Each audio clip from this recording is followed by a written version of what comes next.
Mambo. Poor. Okay. I just learned that. Good evening to everybody. Thank you for coming out. And we want to apologize for keeping you guys waiting.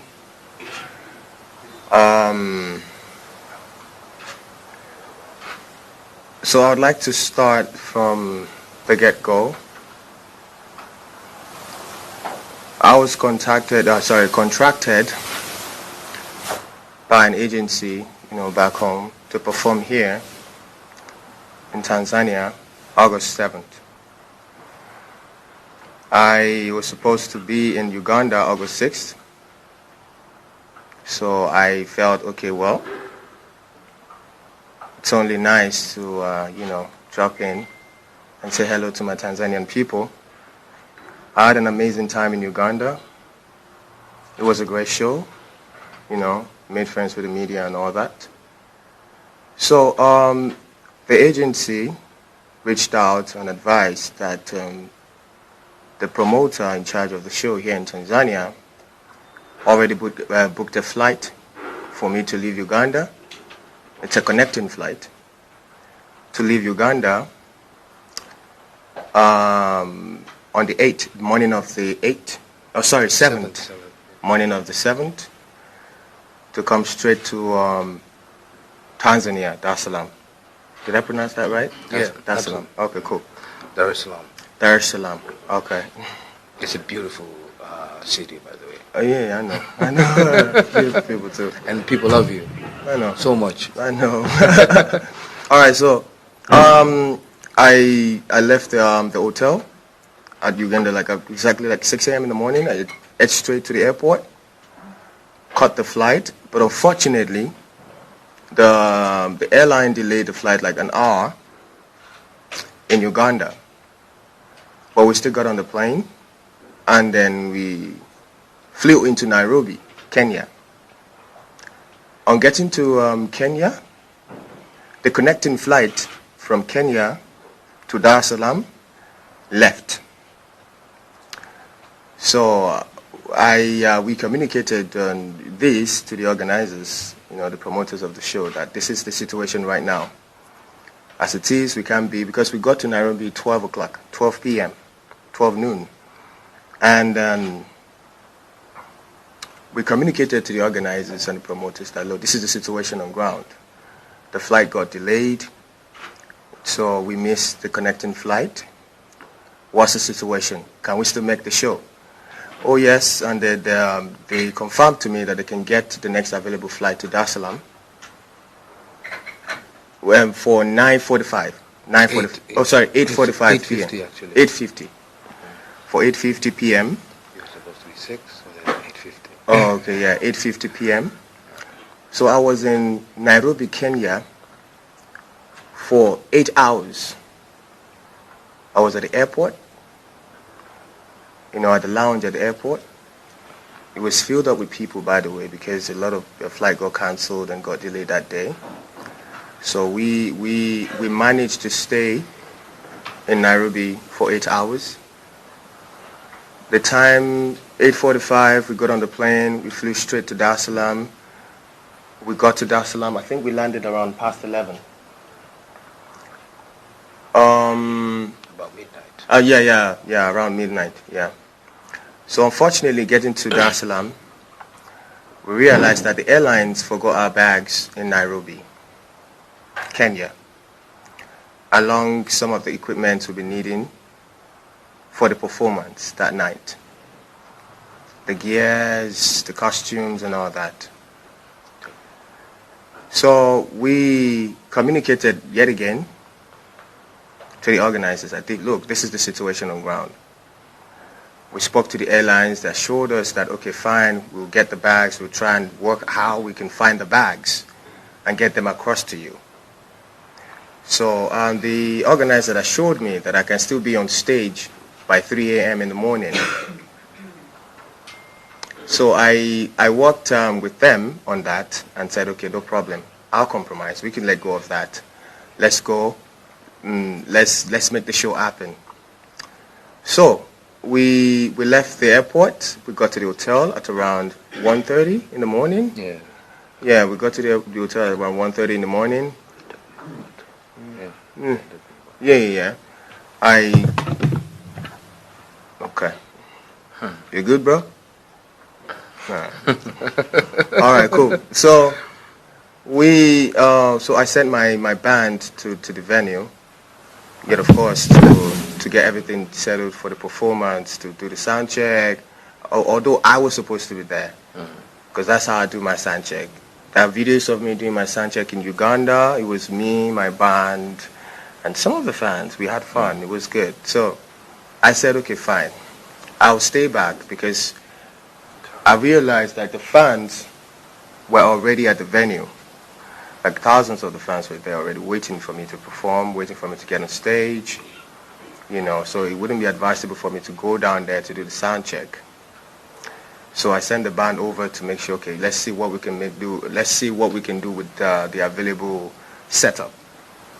Unfortunately, they were rushed off the stage because the fans already are supposed to be in the venue. So the band came back with the bad news to the hotel. No problem, the show must go on. We contacted a couple of stylists here in Tanzania, because, of course, I left Uganda like in the morning, like 6 in the morning, and then I was drenched already. Yeah, like I was drenched already in what I was wearing. I was wearing this pair of slides, my shorts, and an agbada, Yeah, just... Yeah, so I was drenched, and I needed to freshen up, at least, to be able to put up a great show for the Tanzanian people. So we got a couple of stylists, and we were doing the fitting back at the hotel. And then, coupled up with that, there were some unresolved issues between the agency back home and the promoter. And we were also trying to settle that on the side. Time was going, and then it was past the time for performance. And when we actually came to an agreement that, okay, fine, let's do this for the fans.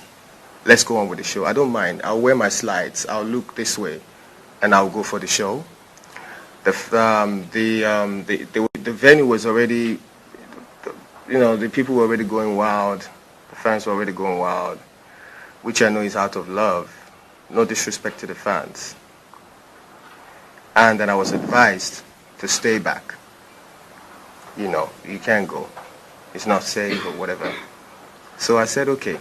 I sat down with the team, the organizers, the promoters. Let's come up with a way, to make it up to the Tanzanian fans.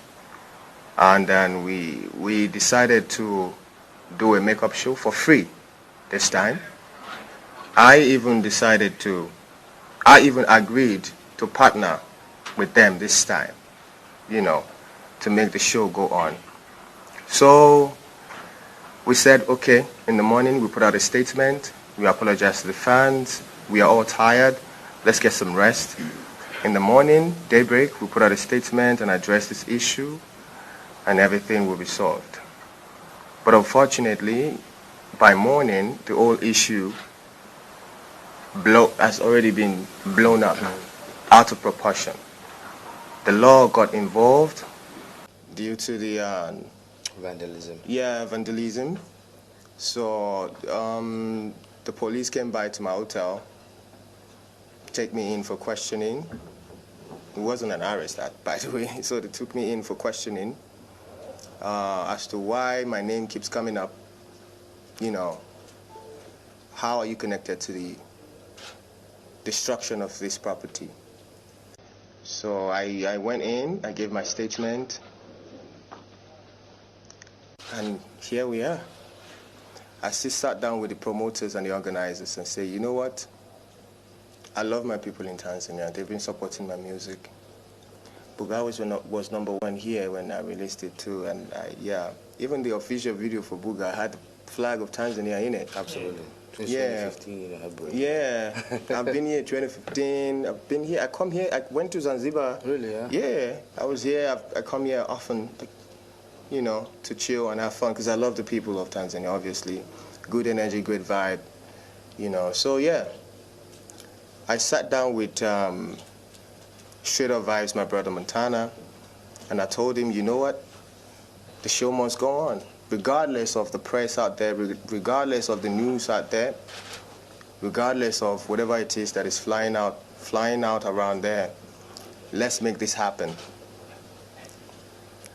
So we came to an agreement to put up a show on Friday. On Friday, yeah? Is it this Friday or next Friday? No, this one. All right, cool. This is Friday. Oh yeah, so this Friday. And a free show, by the way. So I will be partnering with Straight Up Vibes to make that happen. And also, I must apologize to the fans. None of this was intentional. I love my job. Especially, I love performing. I'm a great entertainer. So I love performing, I love my job. So none of this was intentional. I didn't mean to disrespect the fans, most especially the fans. It was never intentional. I wanted to perform. I came to Tanzania to perform. But due to some circumstances way over my power, we couldn't make that happen. I apologize once again to the people of Tanzania, and I hope you guys give me another chance to give you a show. My guy, you're shining. Yeah, so I hope you guys give me another chance to make it up to you, to give you a proper show, a beautiful show. Thank you very much. Kizz Media, infos, updates, news and gossip in town. Yote ndani ya Kizz Media. Usisahau kusubscribe, kulike, kucomment na kushare kwa wana. Tukuletee zote kiganjani. Wow.